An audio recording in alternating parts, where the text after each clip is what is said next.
Today, we continue our courses of basic TCM characters study. In last class, we said that for foreign students, Chinese characters can be divided into 3 categories for easier learning: pictographic characters, ideographic characters, and pictophonetic characters. Such classification may not be scientific, but it is the easiest way to understand. Let's review it first. As we all know, Cangjie created Chinese characters. He created the most primitive characters in China by observing the traces of birds, animals, insects, and so on, thus ending the era of tying ropes to record events in ancient times, and gradually evolved into today's Chinese character. You see, this character, claw, 爪, it still retains the most original appearance at the beginning of word making. Pictographic characters refers to the Chinese characters that have been retained in form of pictures. Before in the class, we often called it picture character. From today's Chinese character, we can see the previous appearance, such as mu, it means the wood. It's just the picture or the appearance of a tree. And the shui, the water, is the appearance of a river, and so on. Pictographic characters are the most basic characters, and they are also a part of many complex Chinese characters. Many pictographs not only exist as an independent word, but also become common parts in characters. Most appear as meaning part. Therefore, remember these pictograph characters is the best way to entrance the learn Chinese character. Ideogram refers to new characters created by means of symbol indication or adding symbols to pictographs. They are also the most basic part of Chinese characters also. For example, 人 is the picture of a human just standing there. When you add a 1 on it, it looks like a man with 2 hands. It means big, 大. And when we add a point to the big, it means bigger than big. So it means too much, 太 in Chinese. The ideogram characters are very interesting, from which we can see the interesting thinking of ancients. Pictophonetic characters, half of which represent sounds and half of which represent meaning, are the largest number of characters. When you meet a pictophonetic words, you don't know. You can even guess the meaning or sound of the word through sound symbol and meaning symbol. When you learn more pictographic and ideogram characters, you will find that pictographic characters are not so difficult. In this class, we will learn the most basic common pictographs, a total of 36, which are divided into 3 categories: the nouns, verbs, and adjectives. Nouns are divided into 3 categories: the nature, the human body, and the affairs. We will explain reading and writing to you one by one. So let's study these 36 characters together one by one. The first one, 日, the fourth tone. Write like this, from left to right, from inside to outside, from up to down. Please remember how to write a Chinese character in order. Again, from left to right, from up to down, inside first, and then closing it. So 日 is just a picture of a sun. The second 月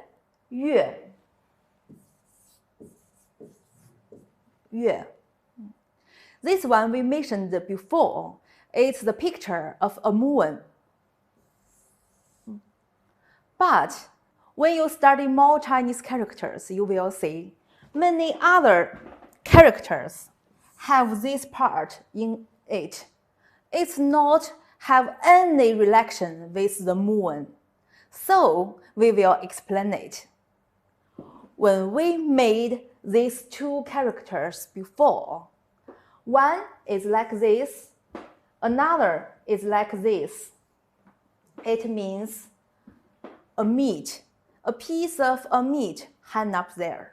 So the moon, the picture of moon, and the picture of the meat, similar.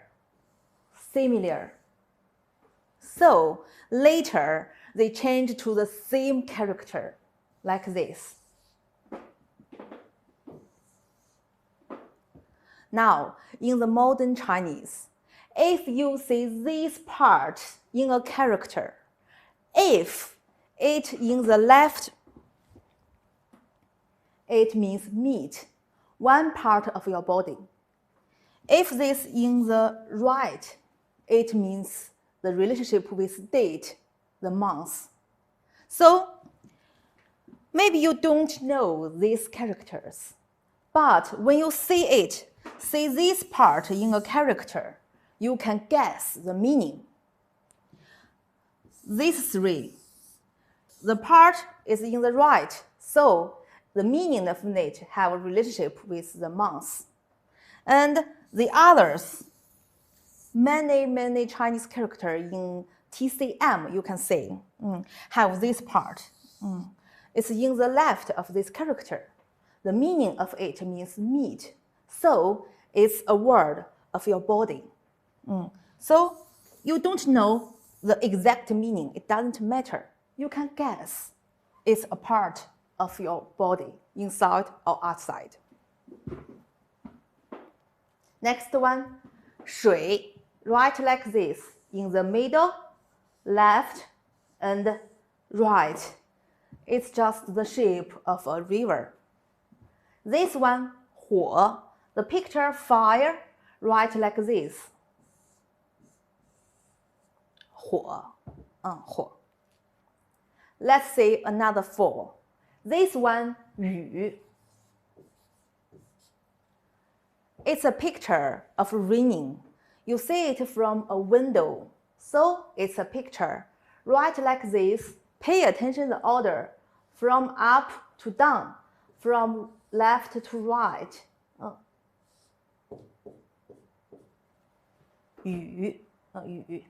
This one is very easy. It's the picture of mountains. So when you write in the middle and then 山. This one, 田, it's a picture of the land. So it's just like a picture. But when you write from left to right, inside first and then close it. So it's 田. This one, 土. If you studied the traditional Chinese medicine, you will know the 5 elements. 金木水火土. Now you met 2. 土. The pronunciation of it similar with TLO, 2. But the tones is 土, the third tone. Next one, the most simple one. Many of the Chinese children, when they begin to study, the first character is this one, 人. It's just a picture of people stand there. This one is the basic symbol also. Before we mentioned, when you add a yi here, it changes to da. If you add a point here, it changes to too much, 太. So It's the most basic symbols in Chinese characters. Next one, 手, a picture like this, right? 手, 3 tones. This one, 口, your mouth. So it's just a square 口. Next 4 is about the human body. The first one is your eyes. It's the picture of your eyes, right like this. Followed, we studied before, from outside, inside, and close edge, 目. This one is a picture of the tone. The mouth go out, show your tones like this. When you write, from up to down, from left to right, and then close edge, 舌, 舌. This one, 齿. It looks some difficult to write, but it's really a picture. You can guess your teeth is right like this, right? So when you write, it's from up to down, from inside to outside. So when you follow the right order to write a character, it will become easier. Last one, 心, 心. In TCM, 心 is a very important character because in TCM culture, it is the emperor of our body. 心 comes from picture. When you write like this, from left to right, 心, your heart. The next 3 is very interesting also because it's still about your body. The first is about your ears, 耳, 耳, the third tone, right like this. Now I'll give you another interesting example. One character, right like this. This character looks so complicated. Maybe you don't know what it means, but if you know this character 耳, you will guess the meaning. It has some relationship with your ears. And later, when you know this part mean, this part in Chinese means always. So these 2 parts together, it means your ears always there. What's that mean? Your ears always there? It means clever, clever. In Chinese, we have a word, 耳聪目明, to describe a very clever people. What is a very clever people? With a bright eyes and the ears always there to listen. So this one are your ears. Next one is a picture of your head, 手, 手. The same pronunciation with 手, the hand. So how to write? From up to down, from outside to inside, and then close, 手. Next one. This one is very interesting also. Many people only know this character by the meaning of page. Page 1, page 2. But in Chinese, this one, the basic meaning of neck, is the relationship with your neck. Neck. Why? Because this character comes from the picture of a people's neck. So later, when you met some new character, you never know. But you see this part in a character.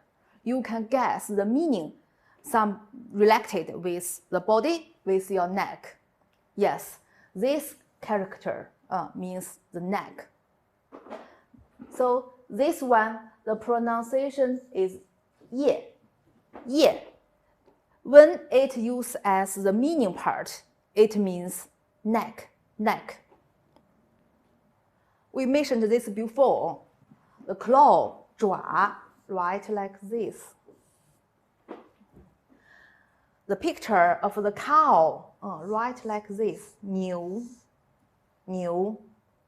And this one, the picture of a sheep, 羊, write like this. The picture of a horse, 马, write like this. So till now, you can see the basic Chinese come from pictures. It's easy to remember. You can just write in the correct order. You can write an easy character out. This one, 鱼, 鱼, come from the picture of a fish. Write like this. So it's a pictographic character.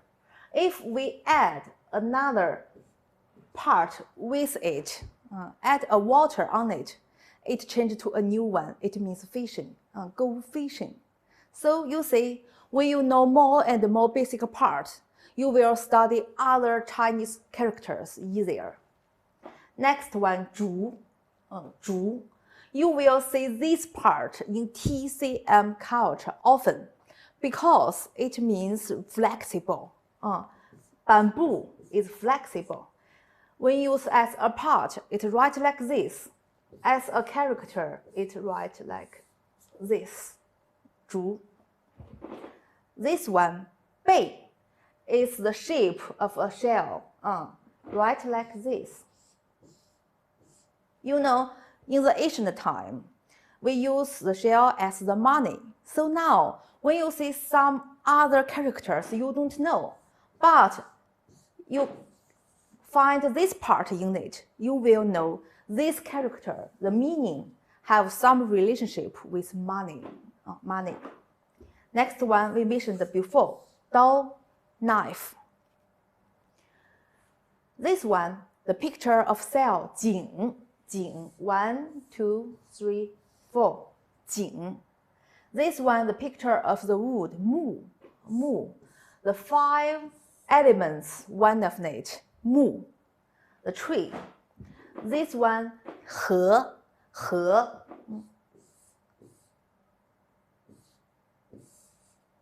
Like this. Just now what we studied is all nouns. The following 3 is about verbs. You see this one, the first, fly, it's the picture of wings. When you write like this, 飞, the first tone. The second, 包, 包. Now the means always used as bag, but in the ancient time, it means in something, put something in something, just like a baby in it. 包. When you write, first outside, then inside. 包, 包. This one, 开. Before we mentioned this one, the door, 门. So when you push it, we add something in it. It's the traditional way to write. Now, write like this. 开, push a door out. The last following 3 is adjective. This one, 大, it means a big people here. So it's a picture. And this one, 小, small, it means people looks like this. So 小, big and small, 大和小. This one, 白, it just like the noodles, noodles fire. So write like this. Okay, this class is the first step for you to study write Chinese characters. Follow the picture to write in the right orders. Later, next class, we will add some symbols and maybe put these two together to make some new characters. I think then you will find the Chinese character is more and more interesting and easier to study. So, see you next class.